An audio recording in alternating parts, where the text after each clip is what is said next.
The weather forecast with Coloca and its multipurpose banquet hall, Il Palazzo. Good afternoon, ladies and gentlemen, and a pleasure to have you again on the weather forecast. Hope your day is unfolding really well. We will this afternoon have a sunny weather dominate the national territory with temperatures as high as 37 degrees in the central region, 33 in the littoral and the south, west and the north regions expecting as high as 35 degrees, with the far north region as high as 34 degrees and the northwest region would expect as high as 32 degrees. We take you next to the east region, where this afternoon Baturi and Yokaduma are expecting the highest temperatures, and by evening there would be no chance of precipitation in the east region. Next we go over to the Adamawa region, where this afternoon Banyo and Meganga would expect the highest temperatures, and by evening there would be no possibility of rainfall in the Adamawa region. And on to the southwest region this afternoon, it will be sunny in all the major towns, and by evening, there will be no possibility of rainfall in the southwest region. And that is quite a good weather condition for you to make our time and go see what Mount Cameroon looks like. Thank you for watching, and do have a good day.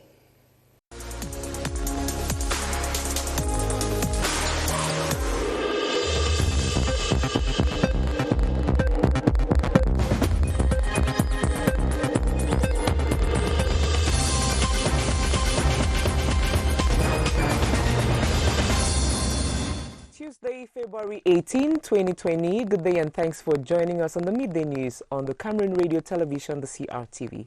Good day, Doudou. Bonjour, Quintabel. You have the headlines. Madame, Messieurs, merci d'avoir choisi la CRTV. Pour les titres, Cameroun, Burkina Faso, Mali, Zimbabwe, c'est le groupe A du CHAN 2020. Les 16 équipes qualifiées sont désormais fixées pour la compétition. Réaction des Camerounais de Yaoundé après la cérémonie du tirage au sort hier au Palais Polyvalent des Sports de Yaoundé. Reportage à suivre.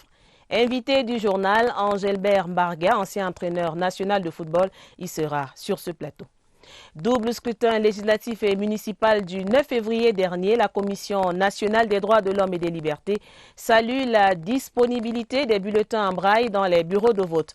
Le président du CNDHL, Divine Chimuta Banda, rendait public hier à Yaoundé, lors d'un point de presse, le rapport des 88 observateurs. Vous l'entendrez dans le 12 heures. Et puis en page magazine, cap sur le Dja et Lobo, région du Sud. C'est pour vivre le succès du commandement traditionnel d'une femme, Sa Majesté Thérèse Elumba Medjo, la seule femme chef de premier degré au Cameroun. Voilà une dizaine d'années que ça dure. Voilà pour les titres de cette édition du 12 heures. Quinta, vous avez la première partie du journal. And we begin the news in sports as football lovers in the nation's capital, Yaoundé, say they are optimistic the intermediate Lions can emerge leaders of Group A if they train hard for the upcoming African Nations Football Championship Cameroon will host in April. They have been reacting after Cameroon was drawn alongside Burkina Faso, Mali and Zimbabwe. Their reactions have been compiled in this report by Romeo Kenny. This is the fourth time Cameroon will be taking part in the African Nations Championship as host country of the 6th edition. To the man on the street, Cameroon's chances to sail through in Group A are enormous. It's not really going to be difficult for Cameroon to defeat them because Mali has never won Cameroon, has never beaten Cameroon in any match. Seeing what Cameroon has as the people with whom she's going to compete, I think I am optimistic and I believe we can make it. The Intermediate Lions opened the tournament with the Warriors of Zimbabwe. Bookmakers opined that this selection may be a threat to the host country. It's a very tricky group, and Cameroon has to do everything possible to emerge champions. Zimbabwe has been one of the teams that have participated so much in this African Nations Championship, and Cameroon, being who it is not supposed to lie on their laurels. For now, the die has been cast. Football fans across the country are now looking with optimism for the kickoff of the soccer showcase. It is now known Cameroon will play against Zimbabwe at the opening match of the 6th edition of the African Nations Football Championship CHAN, which kicks off on the 4th of April in Yaoundé. The fixtures were disclosed during the draw ceremony for the forthcoming competition at the Multipurpose Sports Complex, in which the President of the Republic, Paul Biya, was represented by Prime Minister Chief Dr. Joseph Dion Gute. Sisako Tamko has highlights of that event. The eyes of African football lovers were glued to the giant screens at the Yaoundé Multisports Complex as the nation hosts the draws of the forthcoming Total African Nations Championship. Sights and sounds from the country's cultural belts as well as 15 other countries were brimming as a teaser of what is to come at the opening event on April 4, with Cameroon facing off for the first match with Zimbabwe in Yaoundé. Aside its nature as an opportunity for the country to regain its position in the realm of sports, it provided a backdrop for the country to showcase its uncontested soft power in the domains of touristic assets, music and dance, performed by ex-Malaya, Magasco, Pokam De to Ben Decker. The #1 sportsman, President Biya, is conscious of the fact that there's no more powerful platform than sports to nurture the values of solidarity, unity, vector of social inclusion and cohesion, an instrument for mobilizing communities towards the noble ideals promoted by the Olympic spirit as evident in the massive turnout. For this reason, he dispatched Prime Minister Joseph John Gute to represent him at the draws. In addition to revealing the different duels which will take place during the competition, thousands of guests did not only get a live taste of official mascot and theme song, but also came close to sports celebrities in the likes of Roger Miller, Samuel Eto'o, who received thunderous applause from the public, Stephen Tato and Samuel Olembe that took part in the draws. President of Organizing Committee, Professor Narcisse Mwele Kombi, while underscoring President Biya's attachment to sports as a tool for development, living together and national integration, enumerated the efforts deployed in sports infrastructural development in the 5 cities that will host the nation's championship and the African Cup of Nations in 2021. With the fixtures known, all is set for the kickoff on April 4 in Yaoundé, pitting Cameroon against Zimbabwe. Monsieur, merci de rester sur la CRTV. La fête du football se prépare. Lendemain du tirage au sort des groupes pour le CHAN 2020, les Camerounais réagissent après la cérémonie du Palais Polyvalent des Sports de Yaoundé. Il se dégage un air de confiance pour beaucoup de personnes rencontrées ce matin à Yaoundé. La poule au sein de laquelle devra compétir les Lions à prime est à leur portée. Ce reportage de Robert Badjek. Même pas peur. C'est le sentiment qui se dégage au lendemain de la cérémonie de tirage au sort du CHAN 2020 chez la plupart des citoyens de la ville de Yaoundé rencontrés ce matin. C'est une poule abordable, puisque en regardant l'équipe du Mali, je pense quand même que le reste, on peut laisser tomber. Les joueurs doivent rester concentrés et être optimistes vis-à-vis de leur compétition. Le public fait bloc derrière son équipe en qui il a pleinement confiance. Le Mali, le Burkina Faso et le Zimbabwe, selon eux, sont à la portée des Camerounais. Heureusement pour ce monsieur qui redoutait plus les pays du Maghreb. Du moment où on n'a pas un pays maghrébin, oui, au sein de notre poule, parce que c'est là, ils ont un championnat un peu plus élevé que le nôtre. Union sacrée donc derrière les Lions à prime ce mardi matin. Ils en auront grand besoin dès le 4 avril prochain, avec déjà le match d'ouverture face au Zimbabwe. Place à présent à l'invité, Quinta. That's correct, Dudu. Just time for me now to welcome our guest on the Midday News today, Mr. Angelbert Mbaga, former national football trainer and a director at the National Football Academy. Anna Foot, sir, good day. Hello, bonjour. How are you today? Fine. Now, tell us, after yesterday's draws, what is your reading of the groups composed, particularly that in which Cameroon is? First of all, it's important to know that this African Championship is a completely different competition. Yes. If you want to compare with the African Cup of Nations or the eliminatory of the World Cup, it's for one side professional football, and to the other side, it's home-based players. So it's very different, and the hierarchy is not the same. So it's always something to discover, something new. So Cameroon still have some opportunities to go forward, as well as the other opponents. We have in this competition three former winners. DRC twice, Libya and Morocco. Tunisia, they didn't come and they was replaced by Libya. Apart from these three teams, everything is open. Okay. Alors, M. Mbarga, vous qui êtes entraîneur, le Cameroun va évoluer avec le Mali, le Burkina et le Zimbabwe. Alors, vous avez suivi à travers nos reportages tout à l'heure que les Camerounais sont confiants par rapport à cette compétition-là. Qu'est-ce qu'on peut espérer des Lions à Prime? Bien, il faut déjà revisiter le passé du Cameroun dans cette compétition pour se rendre compte que sur les 5 participations, nous nous retrouvons là pour la 4e fois et que sur 2 fois, nous avons passé le premier tour haut la main et une seule fois, nous avons été boutés hors de la compétition, c'est-à-dire il y a 2 ans au premier tour. Ce qui signifie que d'une manière générale, le Cameroun arrive quand même à traverser le premier tour. Et maintenant, avec l'avantage du domicile, n'est-ce pas, ses chances sont relevées. Seulement, ce qu'il faut savoir, c'est que lorsqu'on entend le public, tout le monde, l'échelle de valeur, elle n'est pas forcément la même que l'on soit dans la CAN Coupe du Monde ou au CHAN. Le CHAN concerne uniquement les équipes et les joueurs amateurs, les joueurs locaux. Et là, il y a des surprises, n'est-ce pas, qui peuvent se présenter. Néanmoins, le constat qu'on fait, c'est que toutes les équipes qui remportent cette compétition ont des championnats locaux très développés.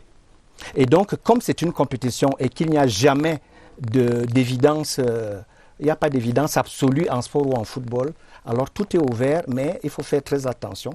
Cependant, les Camerounais étant d'un naturel très optimiste sont portés à véritablement supporter leur équipe, mais attention, n'est-ce pas, le football est véritablement ouvert. Mr. Angelbert, tell us, what are the chances of each of these 16 African nations, particularly Cameroon? Particularly Cameroon. Cameroon played twice to go to the second round, and then we were eliminated as at the stage of the quarterfinals. And this time, Cameroon is playing at home, and this is a very good opportunity for us to go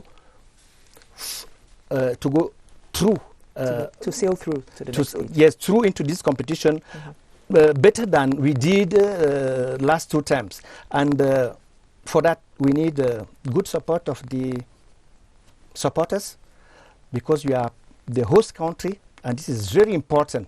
Last time, but it will not be easy, because in this group we played Burkina Faso 2 years ago. We didn't win them. We drew with them 1-1. We lost against Congo and we lost against Angola. So we still have to work hard to go through into the second round, and then everything became possible. Voilà, Monsieur Angelbert Mbarga, merci d'être passé sur ce plateau. Vous restez avec nous. Je précise que vous êtes ancien entraîneur national de football. Merci pour ces précisions. Madame, Messieurs, dans la suite du journal, le groupe d'observation électorale de l'Afrique centrale était au niveau du ministère des Relations extérieures et se félicite du bon déroulement du double scrutin municipal et législatif du 9 février dernier au Cameroun. Satisfaction exprimée hier à Yaoundé au cours d'une audience accordé par le ministre des Relations extérieures, le jeune Belambela. L'essentiel à retenir avec William Badier. De l'avis du groupe d'observation électorale de l'Afrique centrale et de l'Ouest, les élections municipales et législatives tenues le 9 février 2020 au Cameroun se sont déroulées dans le calme et la sérénité. Sous la conduite de Cyril Nguégan Tchassep, le groupe de 13 observateurs a été reçu par le ministre des Relations extérieures, le jeune Belambela. Le Cameroun avait déployé des gros moyens diplomatiques pour que les élections apaisées, transparentes et crédibles se passent au Cameroun. Et notre mission qui a séjourné et qui prend fin en a fait le même constat. Pour s'assurer du bon déroulement des élections dans quelques régions ciblées, 7 observateurs ont fait le tour des bureaux de vote dans le nord-ouest et 6 autres dans le sud-ouest. Contrairement à tout ce que nous avons entendu avant d'arriver au Cameroun, nous pensons que nous avons élucidé beaucoup de tâches que nous n'avions pas. Les élections n'ont jamais été un problème de dispute au Cameroun. Une démarche empirique qui a permis au groupe d'observation électorale d'Afrique centrale et de l'Ouest de balayer d'un revers de la main tous les préjugés et discrédits sur le Cameroun, drainés ça et là à travers les réseaux sociaux. Le groupe d'observation électorale en fin de mission au Cameroun salue la maturité politique du peuple camerounais tout entier et félicite le gouvernement camerounais qui a su jouer la carte de la transparence durant ce double scrutin du 9 février 2020. L'actualité nous conduit dans la région de l'Ouest avec la session de plein droit du conseil municipal de la commune de Bafoussam 3e dans le département de la Mifi. La rencontre s'est tenue ce mardi et a connu l'élection du maire Daniel Defonkou et les 2 adjoints. On prend d'autres détails là-bas avec nos reporters à Bafoussam. Bonjour aux téléspectateurs de la CRTJ et bienvenue à la commune d'arrondissement de Bafoussam 3e. Daniel Defonkou est le nouveau maire de cette commune. Il vient d'être élu à un scrutin uninominal à une majorité écrasante à 100%. Au cours de la session de plein droit présidée par le doyen d'Assigne Jean en présence du préfet du département de la Mifi, Chaïbou, Daniel Defonkou aura pour les 5 prochaines années comme premier adjoint Bizet Ndia et deuxième adjoint Ganwi Anatole. Le nouveau maire de la commune d'arrondissement Bafoussam 3e s'engage à désenclaver la communauté ou bien la commune ou tout le groupement d'arrondissement Bamougoum dans les prochaines années puisque le premier mandat a été consacré à la construction de cette bâtisse où s'est tenue cette élection de session de plein droit. Le préfet du département d'Amichi Chaïbou qui assiste à cette élection est en route pour la commune d'arrondissement de Bafoussam 2e pour le même exercice qui doit se répéter à 15h à la commune d'arrondissement de Bafoussam 1er où les conseillers sont tous aux couleurs du SDF. En direct de la commune d'arrondissement de Bafoussam 3e, Jean de Dieu Coigny pour la CRTV. Merci de Dieu Coigny pour ces détails. Éducation, les manuels des classes maternelles et primaires des 2 sous-sections au centre d'une réflexion hier à Yaoundé. Le ministre de l'Éducation de base, le professeur Laurent-Serge Etundigwa, présidait la 17e session du Conseil national d'agrément des manuels scolaires. Les travaux annoncent des changements. Elvire Ninan, Galim. Sur la table des acteurs du système éducatif, les manuels des classes de la maternelle et du niveau 1 du primaire des 2 sous-sections. L'évaluation vise le changement des manuels scolaires des classes concernées pour la prochaine année scolaire. Autre chantier, le maintien des livres des élèves des classes du CE1, CE2, Q-1 et Q-2 pour une durée plus longue. Pour chacune des classes, nous devons prendre pour la maternelle 1 et 2, 6 livres. Nous avons reçu des francophones. 81 offres, nous devons retenir 6 livres seulement. Pour les anglophones, pour la maternelle, nous avons reçu 86 offres. Là aussi, nous prendrons 6 livres au primaire. 6 CP pour les francophones, nous avons reçu 127 offres pour retenir 12 livres seulement. Pour les anglophones, 135 offres pour retenir 12 livres. Pour des livres de qualité au contenu irréprochable, les experts ont des exigences précises. Les manuels sont évalués à 3 niveaux. Premier niveau est le plus important, le niveau du contenu du manuel. Et les autres éléments d'évaluation du manuel, c'est les aspects physiques. Et le dernier aspect, ce sera le prix des manuels. Dans ce processus fondamental du système éducatif de l'éducation de base, le gouvernement entend améliorer le marché de l'édition pour une production permanente des livres. Nous devons sélectionner ces livres et nous comptons sur les experts ici présents qui ont été choisis à cause de leurs compétences et de leur connaissance du milieu. Le démarrage rapide du processus d'évaluation ambitionne ici la publication des listes des manuels d'ici mars, le temps de permettre une production en quantité à même de répondre à la demande. Et nous l'avons dit en titre, Madame, Monsieur, la Commission nationale des droits de l'homme et des libertés salue la disponibilité des bulletins de vote en braille lors du double scrutin législatif et municipal dernier au Cameroun. La grande innovation d'Elections Cameroun soulignée hier à Yaoundé par le président du CNDHL, Dr Divin Banda Chimuta, rendait public le rapport des 88 observateurs de la Commission nationale des droits de l'homme et des libertés lors d'un point de presse à Yaoundé. Je vous propose de l'écouter dans cet extrait sélectionné par notre reporter Étienne Pascal Azeg. La Commission a craint que les conditions ne soient pas réunies pour la bonne conduite des élections locales le 9 février 2020, spécialement dans les régions du Nord-Ouest et du Sud-Ouest. Mais des mesures ont été prises pour renforcer la sécurité avant le jeudi. La Commission note avec satisfaction la prise en compte du handicap lors de ces élections à travers la disponibilité des bulletins en braille. And if you're just joining us, you're watching the midday news on the Cameroon Radio Television, the CRTV. Better opportunities await Cameroonian students pursuing higher education in France. This is the substance of a 5-year cooperation agreement signed between the Conference of the Presidents of Universities in France and the Conference of the Rectors of the Universities of Cameroon. The ceremony, which took place recently at the Ministry of Higher Education, is to encourage and facilitate the exchanges between the two countries in matters of university governance, teaching and research. Gerard Nanji tells us more. The mobility of international students is a global challenge, especially in the current competitive dispensation. In an attempt to redress the situation, a cooperation agreement has been signed between the Conference of the Presidents of the Universities in France and the Conference of the Rectors of the Universities of Cameroon. It will permit us to address new fields, cooperation as far as the doctorate level is concerned, e-learning. I think that we need to put together this kind of experience to try to obtain some results. The signature of this convention reflects the excellent cooperation between the two countries. In order to put forward more and more the training, the research, and everything that deals with Cameroonian university. This initiative falls within the framework of the new university governance policy. Our universities are very able to give the best for the transformation of the vision of our societies. The present agreement will improve on the situation in which over 10,000 Cameroonians are pursuing higher education in France. A follow-up of this meeting is scheduled for May 2020 in Paris, France.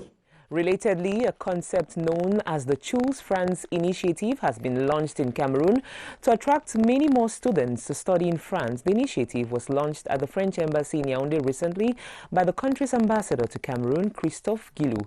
Charles Ebounet with the details.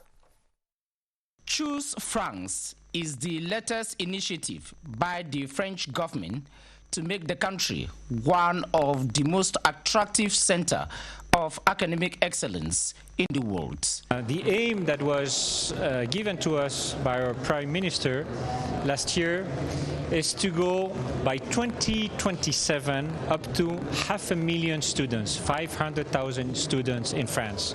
The figure today is 340,000. At the French embassy, diplomats, teachers, and the ordinary students are gathered to get explanations on what Cameroon stands to gain and at what level she is involved in the Choose France academic initiative. Today we have more or less 10,000 students in France, 10,000 Cameroonian students in France, and every year we attract more or less around 2,000 Cameroonian students in France. So if we report that back to the figures that were given worldwide by the Prime Minister, I would say that we have to increase our figures by more or less 40% by 2027. Over the years, Cameroonian students have studied in France in various fields and are contributing to the socio-economic development of the country, and it is yet to be over. In other news, some 700 Cameroonians have benefited from a 1-week free surgical operation on nerves, spinal cord dysfunctions, and neglected fractures. The surgical campaign was organized by a team of experts from several countries, including the United States of America. The medical experts, who are mostly Cameroonians, say it is their own way of contributing to improving the living conditions of their people. Alice Mbe has more. The medical experts of the association Brain Project Africa have carried out many surgeries and attended to patients suffering from spinal cord, nerves, neglected fractures, and cervical lipoma in Douala, Kribi, Bamenda, the Central Hospital Emergency Center, and the National Social Insurance Fund Hospital in Yaoundé, amongst which is Brenda. My daughter was born premature with a problem in her head. I have taken her to several hospitals for treatment.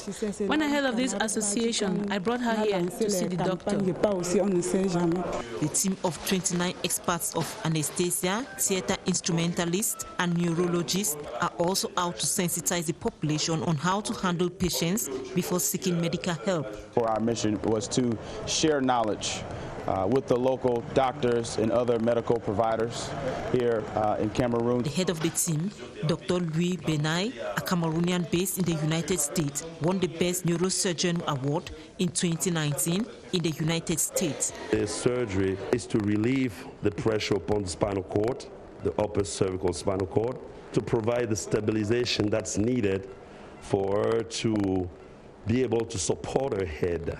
The association Brain Project Africa was founded in the United Kingdom by Dr. Jean-Louis and his spouse in 2017 and other medical specialists. They have as mission to save many souls as possible by 2030.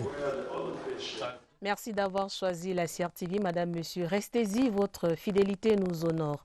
L'enseignement catholique voudrait mettre sur pied des programmes adaptés.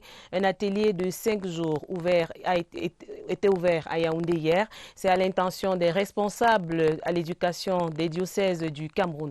Les enjeux de la rencontre avec Michel Renaud, Oranja.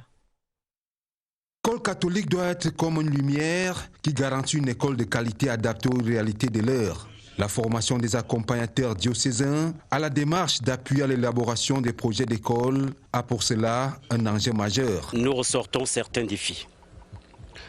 La formation des ressources humaines, la réhabilitation infrastructurelle, l'enracinement dans l'identité de l'enseignement catholique et la réponse aux défis actuels de notre société et de notre monde. Les assises de Yaoundé permettent également de revisiter les questions liées à l'autonomisation financière des établissements confessionnels. Nous avons la confiance de ces parents qui viennent vers nous. Alors il faut répondre à ces besoins et au sortir de là que les parents sachent que nous avons à former des enfants. Pas des enfants comme tout autre, mais des enfants avec une formation intégrale. Les travaux de Yaoundé qui s'achèvent vendredi permettront pour cela d'élaborer une vision commune. En culture, un grand rendez-vous sur le plan diplomatique est annoncé. La semaine culturelle égyptienne du 27 février au 1er mars au prochain. La question était au centre d'un tête-à-tête hier entre le ministre des Arts et de la Culture, Ismaël Bidoumpat, et l'ambassadeur d'Égypte au Cameroun. Au sortir de l'audience, son Excellence Meda El Meligui s'est confié à notre reporter, José Gaëtan Tchanga. On commence le 27 février où on aura une soirée culturelle. Cela va se dérouler au Musée national du Cameroun avec la présentation d'un groupe folklorique égyptien. La seconde soirée consiste à une soirée culinaire. Le 29, c'est la soirée de mode. 1er mars, il y aura une autre soirée culturelle présentée par le groupe folklorique égyptien Ismaïlia. La page magazine du 12h nous emmène balader dans le Djaïlobo, région du sud, Madame, Monsieur. Allons voir le succès d'une femme au trône dans le canton d'Olibi, Sa Majesté Thérèse Elumba Medjo, unique femme chef de premier degré au Cameroun. Suivant notre guide, Franck Evina. Une matinée ordinaire dans ce petit village du Djaïlobo, au sud Cameroun. C'est l'heure des préparatifs pour les champs, principale source de revenus des habitants. Mezese est situé à 22 km de Sammelima. Ici se trouve l'unique chefferie de premier degré du sud Cameroun, avec à sa tête une femme. Sa Majesté Thérèse Elumba Medjo règne depuis une dizaine d'années sur le canton d'Olibi, un regroupement de 4 arrondissements. C'est l'unique femme chef de premier degré au Cameroun. Le village Mezese doit son nom à ce rocher.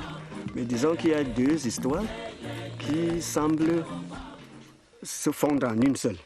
Mezese, en particulier, selon ce qu'on nous a dit, lorsque midi approche, le soleil, quand il commence à frapper là, si vous venez du bas, vous allez sentir comment il va vous frapper droit aux yeux.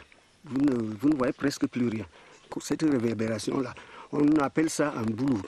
Mezes.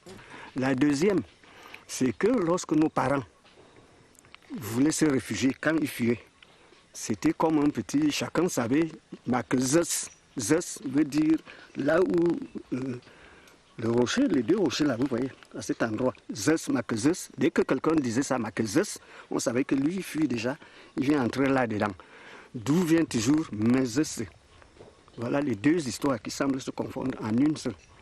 Une piste aménagée par le ministère du Tourisme conduit les visiteurs au pied du rocher de Mezes. Un lieu chargé d'histoire pour le clan Esseux qui peuple cette aire géographique. Une espèce spéciale d'ananas pousse sur ce tamas rocheux et permet de redonner des forces aux visiteurs à chaque étape de l'ascension. Aujourd'hui, le rocher de Mezes continue d'apporter un soutien spirituel aux fils de la localité, aussi bien sur le plan sentimental que sportif. Il y a trop peu de divorces ici, grâce à ces rochers. Parce qu'une femme qu'on amène, on vient tu dis à la femme, bon, allons visiter le rocher, lui, elle ne sait pas ce qui va se passer. On sait que dès qu'on va arriver quelque part, dès qu'on traverse, donc, on a dans ce trou-là, dans cette grotte, c'est fini. Elle peut faire, elle s'en va même à Douala partout, mais elle va revenir. C'est surtout sur le plan touristique que les riverains du rocher de Mezes font de leurs espoirs. D'autres dangers plus pernicieux planent aujourd'hui sur ce patrimoine. Le rocher est petit à petit rongé par les jeunes casseurs de pierres à la recherche du gravier. Vivement que ce don de la nature soit sécurisé pour permettre aux générations futures de chanter ses bienfaits. And it's with that beautiful magazine page from the South region that we put a cap to this edition of the Midday News on the CRTV. Thanks for always trusting the CRTV. See you again tomorrow, God willing. Have a nice day today. Merci Quinta. Madame, Monsieur, restez sur la CRTV. À demain.